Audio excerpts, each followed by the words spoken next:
अध्याय 4 बोने वाले का दृष्टांत।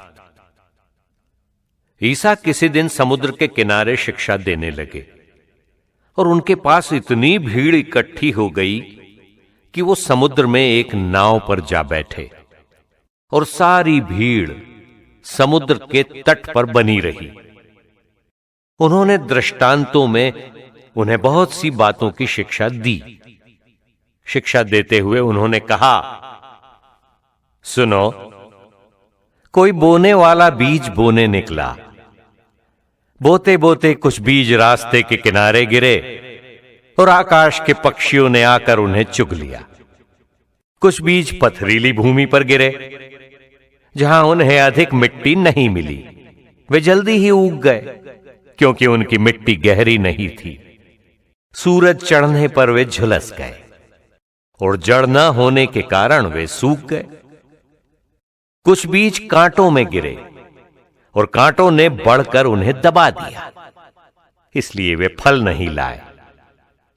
कुछ बीज अच्छी भूमि पर गिरे, वे उगकर फले फूले और 30 गुना या 60 गुना या 100 गुना फल लाए। अंत में उन्होंने कहा, जिसके सुनने के कान हों वो सुन ले। दृष्टांतों का उद्देश्य। ईसा के अनुयायियों और 12 ने एकांत में उनसे दृष्टांतों का अर्थ पूछा। ईसा ने उत्तर दिया, तुम लोगों को ईश्वर के राज्य का भेद जानने का वरदान दिया गया है। बाहर वालों को दृष्टांत ही मिलते हैं, जिससे वे देखते हुए भी नहीं देखें और सुनते हुए भी नहीं समझें। कहीं ऐसा ना हो कि वे मेरी ओर लौट आएं और मैं उन्हें क्षमा प्रदान कर दूं। बोने वाले के दृष्टांत की व्याख्या। ईसा ने उनसे कहा, क्या तुम लोग ये दृष्टांत नहीं समझते? तो सब दृष्टांतों को कैसे समझोगे? बोने वाला वचन बोता है। जो रास्ते के किनारे हैं, जहां वचन बोया जाता है, ये वे लोग हैं जिन्होंने सुना है, परंतु शैतान तुरंत ही आकर वो वचन ले जाता है जो उनके हृदय में बोया गया है। इस प्रकार जो पथरीली भूमि में बोए जाते हैं, ये वे लोग हैं जो वचन सुनते ही उसे प्रसन्नता से ग्रहण करते हैं, किंतु उनमें जड़ नहीं है और वे थोड़े ही दिन दृढ़ रहते हैं। वचन के कारण संकट या अत्याचार आ पड़ने पर वे तुरंत विचलित हो जाते हैं। दूसरे बीज कांटों में बोए जाते हैं। ये वे लोग हैं जो वचन सुनते हैं, परंतु संसार की चिंताएं, धन का मोह और अन्य वासनाएं उनमें प्रवेश कर वचन को दबा देती है और वो फल नहीं लाता।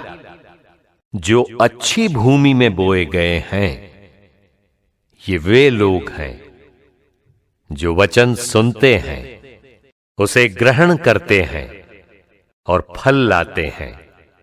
कोई 30 गुना, कोई 60 गुना, कोई 100 गुना। दीपक का दृष्टांत। ईसा ने उनसे कहा, क्या लोग इसलिए दीपक जलाते हैं कि उसे पैमाने अथवा पलंग के नीचे रखें? क्या वे उसे दीवट पर नहीं रखते?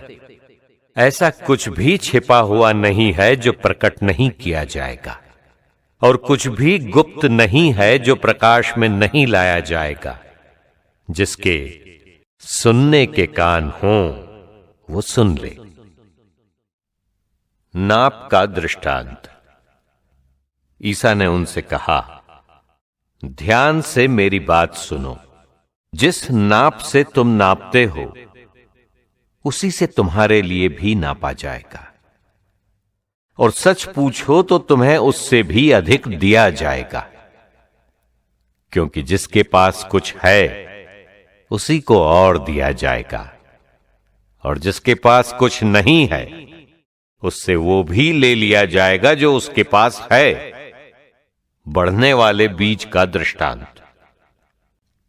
ईसा ने उनसे कहा, ईश्वर का राज्य उस मनुष्य के सदृश है जो भूमि में बीज बोता है।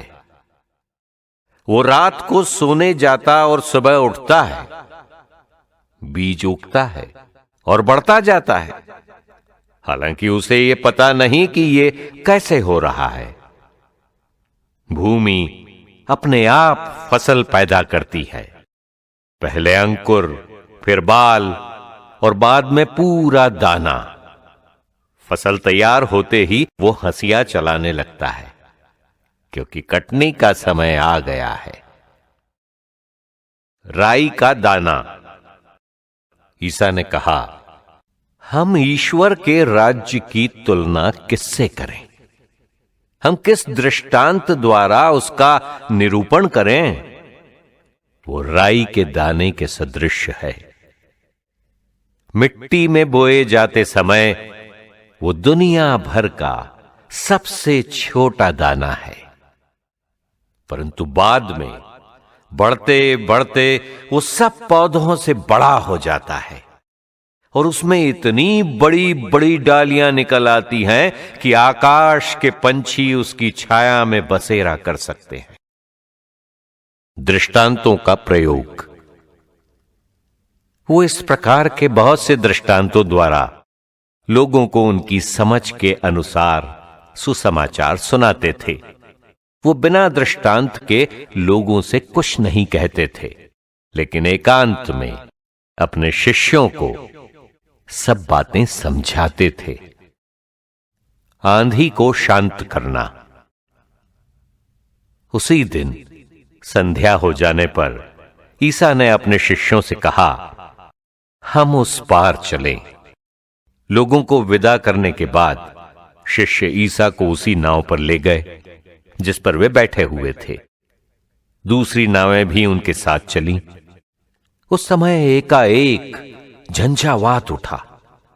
लहरें इतने जोर से नाव से टकरा रही थीं कि वो पानी से भरी जा रही थी।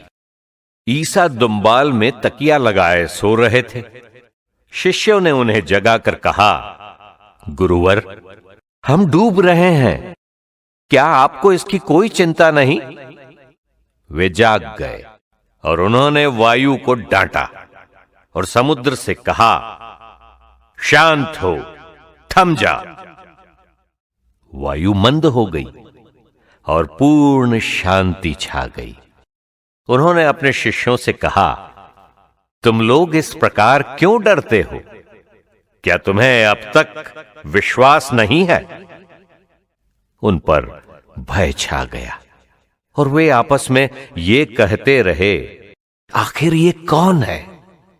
वायु और समुद्र भी इनकी आज्ञा मानते हैं।